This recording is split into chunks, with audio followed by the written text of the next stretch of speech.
1947 का वो दौर जब भारत के इतिहास में सबसे बड़ा परिवर्तन हो रहा था। देश एक तरफ आज़ादी का जश्न मना रहा था तो दूसरी तरफ 562 रियासतों का भविष्य अंधकार में डूबा हुआ था। पता है क्यों? ऐसा इसलिए क्योंकि इन रियासतों के राजा महाराजाओं के लिए ये सवाल बड़ा था कि वो आज़ाद भारत में विलीन हो, पाकिस्तान का हिस्सा बने या फिर स्वतंत्र रहकर अपनी सत्ता बचाए रखें। ऐसे ही उथल पुथल भरे माहौल में एक रियासत थी जिसने अपनी विजडम, पॉलिटिक्स एंड विजन से देश के इतिहास में एक अनोखी छाप छोड़ी, जिसका नाम था बड़ौदा रियासत। यकीन मानिए, बड़ौदा रियासत का भारत में विलय केवल पॉलिटिक्स नहीं बल्कि भारत के लिए एक बड़ी अचीवमेंट थी। लेकिन आखिर ये सब हुआ कैसे? सरदार पटेल और महाराजा सयाजीराव गायकवाड़ के रिश्ते में ऐसा क्या खास था जिसने इतिहास की दिशा बदल दी? और वो कौन सा स्कैंडल था जिसने उस दौर में पूरे देश को हिलाकर रख दिया? तो आइए डिटेल्स में जानते हैं इस मिस्टिकल एंड इंस्पायरिंग कहानी को। बड़ौदा रियासत का भारत में विलय कैसे हुआ, ये जानने से पहले बात करते हैं बड़ौदा रियासत की। बड़ौदा रियासत भारत की रिचेस्ट और सबसे बड़ी रियासतों में से एक थी, जिसका अंदाजा इस बात से लगाया जा सकता है कि बड़ौदा के महाराजा दरबार में जो पोशाक पहन कर आते थे वो प्योर गोल्ड वायर की बुनी हुई होती थी और बुनाई का काम रियासत का एक खास परिवार ही कर सकता था। मगर ये काफी पुराना टाइम था, तब इस तरह की कोई भी इक्विपमेंट हमारे पास नहीं थी। इसलिए परिवार का हर आदमी अपने नाखून बढ़ाकर रखता था। पता है क्यों? ऐसा इसलिए क्योंकि इन नाखूनों को काट कर उनमें कॉम्स की तरह के टीथ बना दिए जाते थे ताकि सोने के पतले तारों से महाराजा की पोशाक का कपड़ा बनाया जा सके। इनफैक्ट बड़ौदा के राजा जिस हाथी से चलते थे उसके कानों में 10-10 सोने की जंजीर लटकती रहती थी। अब आप सोच रहे होंगे कि इस तरह के काम तो सभी राजा महाराजा ही किया करते थे, तो इसमें बड़ौदा रियासत आखिर अलग कैसे हो गई? इसकी शान का अंदाज़ा इस बात से लगाया जा सकता है कि बड़ौदा रियासत के खजाने में एम्प्रेस यूजीन जैसा दुर्लभ डायमंड था। कहा जाता है कि ये वही बेशकीमती हीरा था जो कभी फ्रांस के सम्राट नेपोलियन III ने अपनी महारानी यूजीन को भेंट किया था और बाद में ये बड़ौदा के शाही खजाने की शान बन गया। सिर्फ खजाना ही नहीं, ताकत और दौलत के मामले में भी बड़ौदा का रुतबा असाधारण था। भारत की सभी प्रिंसली स्टेट्स में हैदराबाद के बाद इसे दूसरी सबसे शक्तिशाली और समृद्ध रियासत माना जाता था। एक दौर ऐसा भी था जब यहाँ के महाराजा दुनिया के सबसे अमीर शासकों में गिने जाते थे। कई ऐतिहासिक उल्लेखों में महाराजा प्रताप सिंह गायकवाड़ को दुनिया का 7वां-8वां सबसे अमीर व्यक्ति बताया गया है। सोचिए, सिर्फ भारत ही नहीं बल्कि पूरी दुनिया में बड़ौदा के वैभव, हीरों और शाही खजाने की चर्चा होती थी। लेकिन ये सब उस दौर की बात है जब भारत अभी आज़ाद नहीं हुआ था और इतिहास एक ऐसे मोड़ की तरफ बढ़ रहा था जो बड़ौदा रियासत की तकदीर हमेशा के लिए बदलने वाला था। फिर आया आज़ादी का वो निर्णायक समय जब पूरे देश की रियासतों को अपना भविष्य चुनना था। आखिरकार 1 मई 1949 को बड़ौदा रियासत का भारत में विलय हो गया और उसकी अलग राजनीतिक पहचान नए भारत का हिस्सा बन गई। अब आपके मन में भी यही सवाल उठ रहा होगा कि इतनी समृद्ध और शक्तिशाली रियासत की शुरुआत आखिर कब और कैसे हुई थी, क्योंकि इतिहास में इस नाम से कोई प्राचीन राजवंश नहीं मिलता। दरअसल बड़ौदा कोई बहुत पुरानी रियासत नहीं थी। इसकी नींव 1721 में पड़ी जब मराठा सेनापति पिलाजी राव गायकवाड़ ने मुगलों से सोनगढ़ पर विजय प्राप्त की। यहीं से गायकवाड़ राजघराने की शुरुआत हुई। एक्चुअल में ये वही दौर था जब मुगल साम्राज्य लगातार कमजोर पड़ रहा था, जबकि दूसरी तरफ मराठा अपनी शक्ति को तेजी से बढ़ा रहे थे। दिन ब दिन मराठा एम्पायर का प्रभाव बढ़ता जा रहा था और गुजरात में मुगलों की पकड़ ढीली पड़ने लगी थी। छत्रपति शाहूजी महाराज के सेनापति खांडेराव दाभाडे ने गुजरात पर आक्रमण कर मुगल इलाकों पर कब्जा करना शुरू कर दिया था। खांडेराव 1716 में मराठाओं के सेनापति बने थे और उन्हीं के अधीन गायकवाड़ परिवार एक शक्तिशाली सैन्य ताकत के रूप में उभरने लगा। उनके प्रमुख सरदारों में दामाजी गायकवाड़ भी शामिल थे, जिन्होंने गुजरात में मराठा प्रभाव मजबूत करने में अहम भूमिका निभाई। इसके बाद 1721 में पिलाजी राव गायकवाड़ ने गुजरात में बड़ौदा रियासत की नींव रखी और यहीं से गायकवाड़ राजवंश की औपचारिक शुरुआत हुई। दामाजी के बाद उनके उत्तराधिकारी के रूप में पिलाजी राव गायकवाड़ ने इस शक्ति को एक संगठित राजसत्ता में बदल दिया और इसी के साथ बड़ौदा की वो कहानी शुरू हुई जो आगे चलकर भारत की सबसे समृद्ध रियासतों में गिनी जाने लगी। हालांकि बड़ौदा रियासत को लेकर कुछ दशकों तक संघर्ष और खींचतान जारी रहा, मगर फिर आखिरकार पेशवा बालाजी बाजीराव ने भी 1752 में पिलाजी के बेटे दामाजी सेकंड को बड़ौदा का सोल रूलर डिक्लेयर कर ही दिया, लेकिन इसके लिए उन्होंने कुछ शर्तें भी रखी थी। दरअसल इसके बदले में तय हुआ था कि बड़ौदा पेशवा को हर साल 5 लाख रुपए की चौथ देगा। अब आप सोच रहे होंगे चौथ क्या होता है, तो हम आपको बता दें, चौथ एक टाइप का टैक्स होता था जो मराठा साम्राज्य में लगाया जाता था। इसके अलावा 20,000 की घुड़सवार सेना भी पेशवा की सेवा के लिए हर समय तैयार रहेगी। इनफैक्ट इस सेना का पूरा रखरखाव बड़ौदा रॉयल हाउस को ही करना होगा। इस तरह पेशवा को भी ये खुश रखते थे और ऐसे ही बड़ौदा रियासत लगातार ताकतवर होती गई। साल 1758 में दामाजी गायकवाड़ अहमदाबाद के मुगल गवर्नर को हराकर गुजरात के सबसे ताकतवर शासक बन गए। हालांकि 19वीं सदी की शुरुआत तक मराठाओं और बड़ौदा रियासत के संबंध अच्छे बने रहे, लेकिन सेकेंड एंग्लो मराठा वॉर के बाद शक्ति संतुलन पूरी तरह बदल गया और बड़ौदा को अंग्रेजों के साथ संधि करनी पड़ी। आखिरकार 1802 में बड़ौदा के महाराजा आनंद राव गायकवाड़ और ब्रिटिश ईस्ट इंडिया कंपनी के बीच समझौता हुआ, जिसके बाद रियासत का एक बड़ा हिस्सा अंग्रेजों के प्रभाव में चला गया। फिर भी गायकवाड़ राजवंश अपनी सत्ता और पहचान बचाने में सफल रहा, मगर बड़ौदा के इतिहास में असली बड़ा बदलाव 1856 में आया, जब गद्दी पर महाराजा खांडेराव गायकवाड़ सेकंड बैठे। उन्होंने 1870 तक शासन किया और उनके दौर में 2 ऐसी घटनाएं हुई जिन्होंने रियासत की पहचान ही बदल दी। इनमें सबसे ऐतिहासिक उपलब्धि थी बड़ौदा में रेलवे की शुरुआत। महाराजा खांडेराव गायकवाड़ भारत के पहले ऐसे शासक बने जिन्होंने अपने राज्य में रेल सेवा शुरू करवाई। दरअसल 1862 में दाभोई से नियागाम तक लगभग 32 किलोमीटर लंबी नैरो गेज रेल लाइन बिछाई गई, जो भारत की पहली नैरो गेज रेल लाइन मानी जाती है। शुरुआत में इस रेल के डिब्बों को बैल खींचते थे, क्योंकि उस समय पटरियां इतनी मजबूत नहीं थीं कि उन पर भाप का इंजन चल सके। बाद में 1873 में इस लाइन को मजबूत पटरियों से दोबारा बिछाया गया ताकि उस पर इंजन चलाया जा सके। यहीं से बड़ौदा की रेलवे व्यवस्था ने एक नए युग में एंट्री की और आगे चलकर दाभोई पूरे पश्चिमी रेलवे नेटवर्क का प्रमुख केंद्र बन गया। यही नहीं, 1870 में महाराजा खांडेराव का बनवाया गया मकरपुरा पैलेस भी उस दौर की शाही भव्यता का प्रतीक बन गया। आने वाले वर्षों में जब गायकवाड़ एस्टेट रेलवे का विस्तार हुआ तो दाभोई दुनिया के सबसे बड़े नैरो गेज जंक्शंस में गिना जाने लगा, जिसने बड़ौदा को तकनीकी और प्रशासनिक दृष्टि से नई ऊंचाई दी। दूसरी बड़ी घटना 1857 की क्रांति के बाद की है। वैसे ये तो आपको पता ही होगा कि 1857 के विद्रोह के बाद ब्रिटिश राज ने ईस्ट इंडिया कंपनी से भारत की कमान अपने हाथों में ले ली थी। इसके बाद अंग्रेज सरकार ने उन सभी रियासतों में अपने रेजिडेंट अधिकारी तैनात करने शुरू कर दिए जो पहले कंपनी के प्रभाव या नियंत्रण में हुआ करती थी। इन रियासतों में से एक थी बड़ौदा रियासत। अब वहां भी एक अंग्रेज अधिकारी हर समय तैनात रहने लगा, जिसने रियासत के अंदर हलचल और असंतोष को जन्म दिया। अगर उस ब्रिटिश रेजिडेंट अधिकारी की बात करें तो उसका नाम था रॉबर्ट फायरे।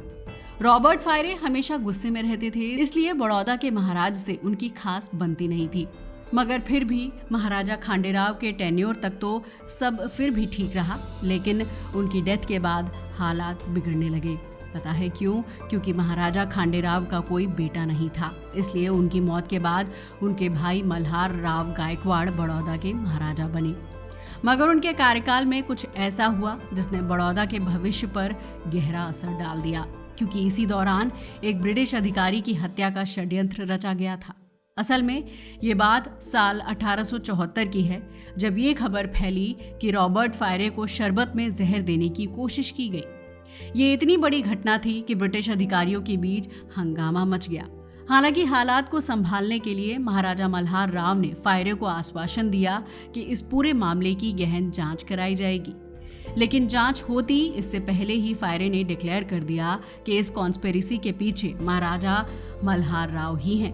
बस फिर क्या था, ब्रिटिश सरकार को बहाना मिल गया, क्योंकि वो तो पहले से ही मल्हार राव को ठिकाने लगाने का बहाना ढूंढ रही थी। उन्होंने मल्हार राव के खिलाफ जांच बिठाई और आखिरकार मल्हार राव को गद्दी से उतार दिया गया और एक ऐसे राजा बने जिन्हें अपने दौर का मोस्ट लिबरल रूलर माना जाता था। इनका नाम था सयाजी राव गायकवाड़। ये बड़ौदा रॉयल फैमिली के ही थे। सयाजी गायकवाड़ को 1881 में पूरी तरह सत्ता मिली और अंग्रेजों ने उन्हें फर्ज-ए खास दौलत इंग्लिशिया की पदवी दे दी। इस पदवी का मतलब था ब्रिटिश राज का खासम खास इंसान होना। सयाजी राव ने लगभग 58 साल तक बड़ौदा पर शासन किया। इस लंबे कार्यकाल में उन्होंने अपने राज्य में कई ऐतिहासिक सुधार लागू किए। सबसे पहले उन्होंने बाल विवाह पर रोक लगाई। इसके साथ ही शिक्षा और स्वास्थ्य पर विशेष ध्यान देते हुए स्कूलों और अस्पतालों का निर्माण कराया और कला और संस्कृति को भी भरपूर संरक्षण दिया। दरअसल उनके शासनकाल में कई ऐसी अद्भुत चीजें शुरू हुई जो आज भी हैं। इन्हीं में से एक है बैंक ऑफ बड़ौदा, जिसकी स्थापना उनके समय में हुई थी और जो आज भी भारत के बड़े बैंक्स में गिना जाता है।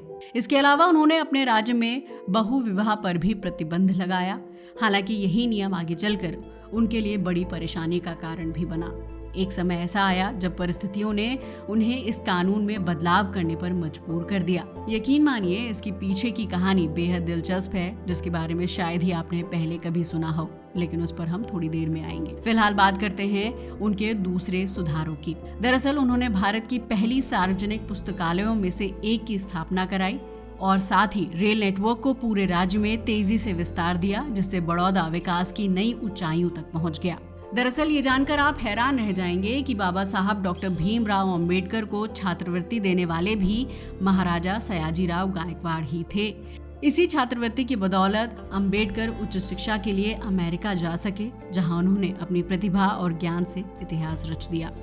हालांकि एक कड़वा सच ये भी है कि जब 1917 में अंबेडकर भारत लौटे तो बड़ौदा में उन्हें उस समय समाज में फैली भयंकर छुआछूत का सामना करना पड़ा।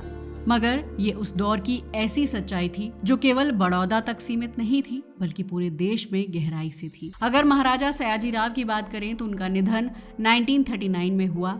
उसके बाद उनके पोते प्रताप सिंह राव गायकवाड़ को बड़ौदा का महाराजा बनाया गया और अब यहीं से शुरू होती है बड़ौदा के भारतीय संघ में विलय की कहानी, जो ट्विस्ट और टर्न से भरी हुई है। क्योंकि बड़ौदा का भारत में शामिल होना बेहद जरूरी था, इसलिए इस रियासत के साथ विशेष बातचीत की गई। दरअसल सरदार वल्लभ भाई पटेल के निजी सचिव और रियासतों के भारतीय संघ में विलय के प्रमुख सूत्रधार पीवी मेनन ने खुद कहा था कि भारत के किसी और शासक को विरासत में उतनी दौलत नहीं मिली जितनी महाराजा प्रताप सिंह गायकवाड़ को मिली थी। ऐसा इसलिए था क्योंकि जब वो सत्ता में आए उस समय बड़ौदा देश की सबसे शक्तिशाली और समृद्ध रियासतों में से एक था। लेकिन चंद ही वर्षों में हालात कुछ ऐसे बदले कि सरकार को बड़ौदा के महाराजा पर लगाम लगाने के लिए मजबूर होना पड़ा।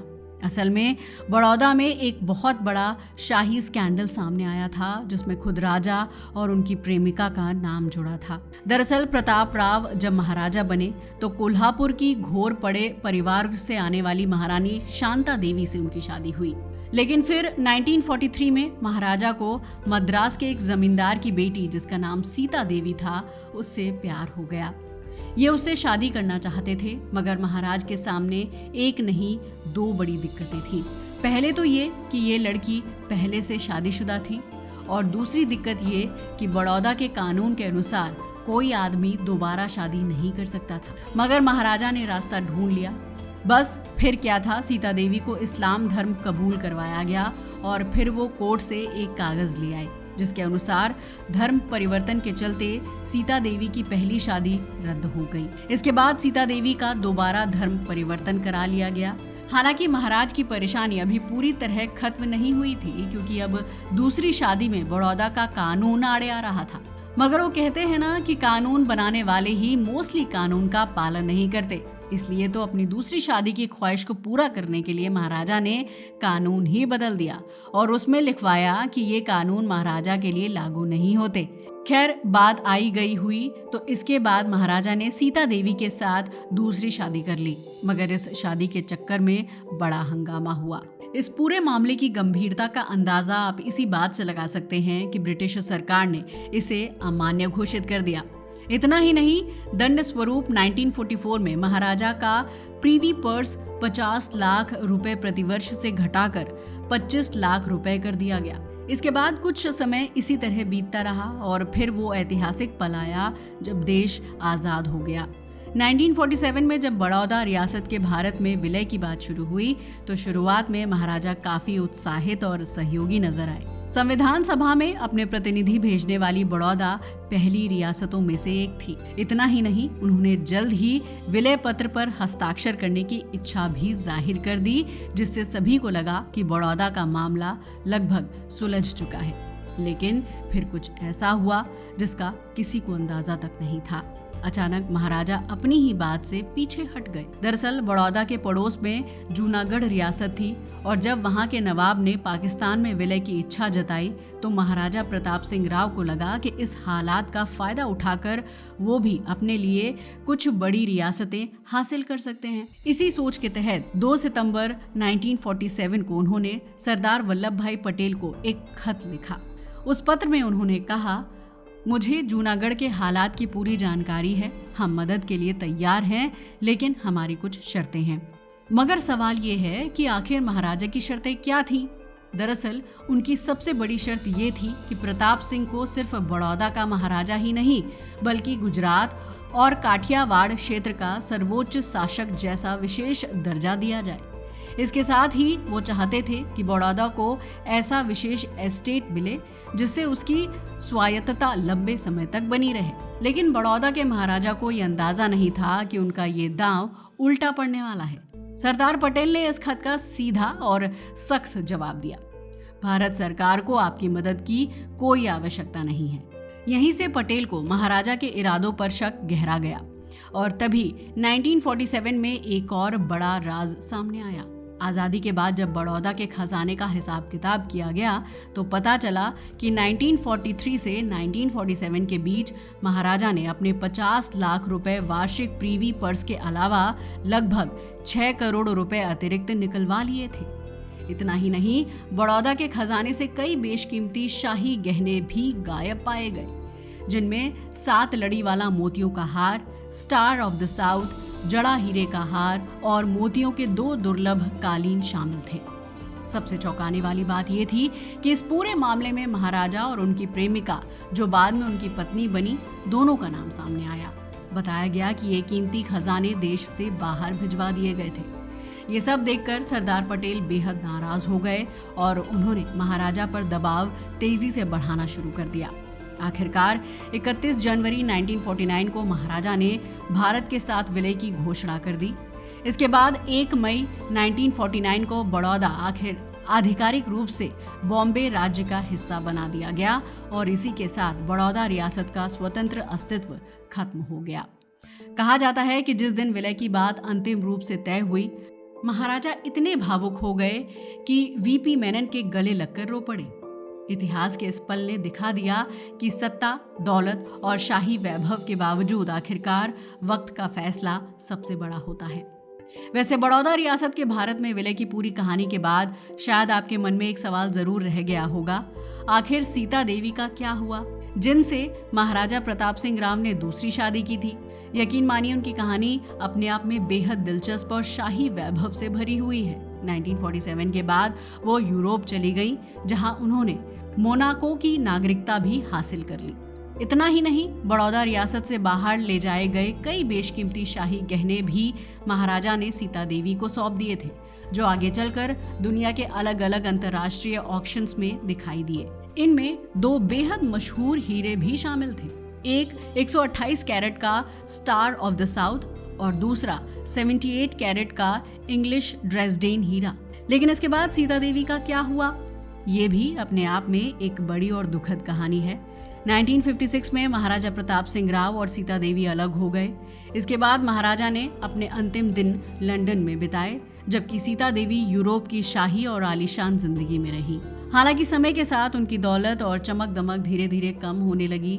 अपने जीवन के अंतिम वर्षों में उन्हें आर्थिक मुश्किलों का भी सामना करना पड़ा और आखिरकार 1989 में फ्रांस के पेरिस में उनका निधन हो गया। और इसी तरह खत्म हुई भारत की एक सबसे शक्तिशाली और समृद्ध रियासत बड़ौदा की ये शाही, रोमांचक और भावुक कहानी। वैसे इस पूरी कहानी के बारे में आपका क्या ख्याल है? अपनी राय हमें कमेंट करके ज़रूर बताइएगा। आज के लिए बस इतना ही। वीडियो अच्छा लगा हो तो इसे लाइक और शेयर करें और हमारे चैनल को भी सब्सक्राइब करें। जय हिंद दोस्तों।